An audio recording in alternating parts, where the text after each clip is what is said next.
memang kepemimpinan Pak Ipong ini orangnya kuat ya. Kuat dalam arti kerja keras ya.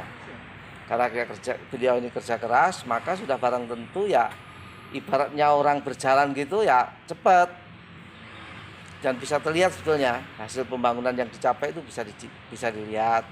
Misalkan pembangunan jalan, pembangunan pasar, ini terlihat, bisa dirasakan di 4 tahun terakhir ini. Ini berlanjut untuk melanjutkan periode kedua kepemimpinannya, saya kira Ponorogo akan lebih baik sebetulnya. Ya, terlepas mesti yang namanya kepemimpinan mesti ada plus dan minus ya, mesti ada kekurangan. Tapi kalau ini dilanjutkan gitu sebetulnya cukup bagus sebetulnya. Saya menilai bahwa karakter kepemimpinan Pak Ipong ini kuat memang. Karakter pemimpin yang sekarang ini kan melompat, lari dan seterusnya, itu anunya capaiannya seperti itu. Nah, kalau pemimpin yang dulu itu lebih kepada harmoni. Nah, oleh karena itu sebetulnya nggak ada problem. 4 tahun pemerintahan Pak Ipong ini cukup menonjol juga ya dalam pembangunan infrastruktur, dalam bidang pembangunan itu bisa dilihat sebetulnya. Misalkan pembangunan jalan-jalan yang dulu nggak pernah bisa dilakukan, sekarang bisa dilakukan.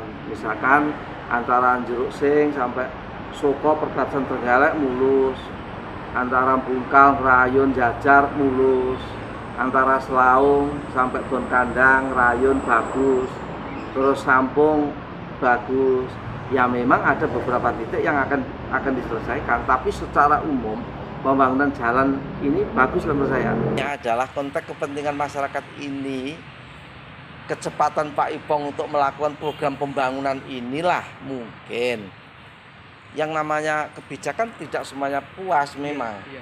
Oleh karena itu ya kita ini memang sebagai manusia harus pandai-pandai berlatih untuk bersyukur. Itu kalau menurut saya loh ya.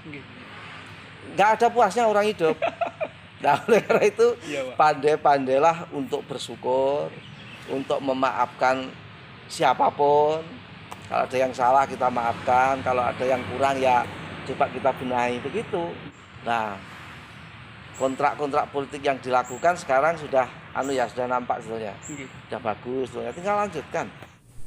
Ya cukup berhasil.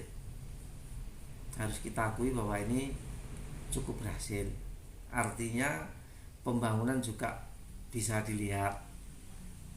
Cuman yang namanya kebijakan sudah barang tentu ada yang setuju, ada yang suka maupun ada yang tidak setuju maupun ada yang tidak suka juga. Ini namanya kebijakan.